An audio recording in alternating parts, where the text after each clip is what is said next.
വൃത്തിയും ശുദ്ധിയും ഒന്നും ഇല്ലാതെയും അമ്പലത്തിൽ കയറാതെയും നടക്കുന്ന രഘുരാമൻ ഇവിടെ എന്താ കാര്യം? കാര്യമുണ്ട്. കനലെടുത്ത് കൈവെള്ളെ വെച്ച ഒരാൾക്കേ പൊള്ളൂ. അത് ഊതിപ്പെരിക്കാൻ കാട്ടു ചെയ്യാവും. ഇതേതോ കുട്ടികളുടെ കുസൃതിയാണ്. വേണ്ട. അറിവുള്ള അറിവുള്ള നിങ്ങൾ അത് വെച്ച് കളിക്കരുത്. അതെ, അതെന്നെയാ എനിക്കും പറയാനുള്ളത്. രഘു പറഞ്ഞതാ ശരി. കുട്ടികളുടെ കുസൃതി കണ്ടില്ലാന്ന് നടിക്കുന്നതാ വിവേകം. അതല്ലല്ലോ, ദേവപ്രശ്നം നടക്കട്ടെ, പിന്നെ തീരുമാനിക്കാം. ഈ ദേവപ്രശ്നം തൃക്കോവിൽ അപ്പന് വേണ്ടിയാണോ അതോ വാര്യർ സാറിന് വേണ്ടിയാണോ? ഈ മണ്ണ് പണ്ടേ നമ്മൾ വെട്ടിമുറിച്ചു. ഇനി ഹിന്ദു എന്നും മുസ്ലിം എന്നും ക്രിസ്ത്യാനി എന്നും പറഞ്ഞ് മനസ്സോട് വെട്ടിമുറിക്കണ്ട. വീണത് തുർപ്പാടാ.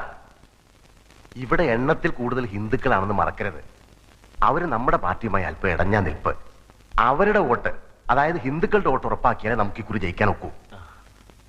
ഈ തൊപ്പി പ്രശ്നം വെച്ച് നമുക്കൊരു കളി കളിക്കണം. തൊപ്പി എങ്കിൽ തൊപ്പി. അതൊക്കെ പഞ്ചായത്തായെന്നാ ഞങ്ങൾ കേട്ടത്.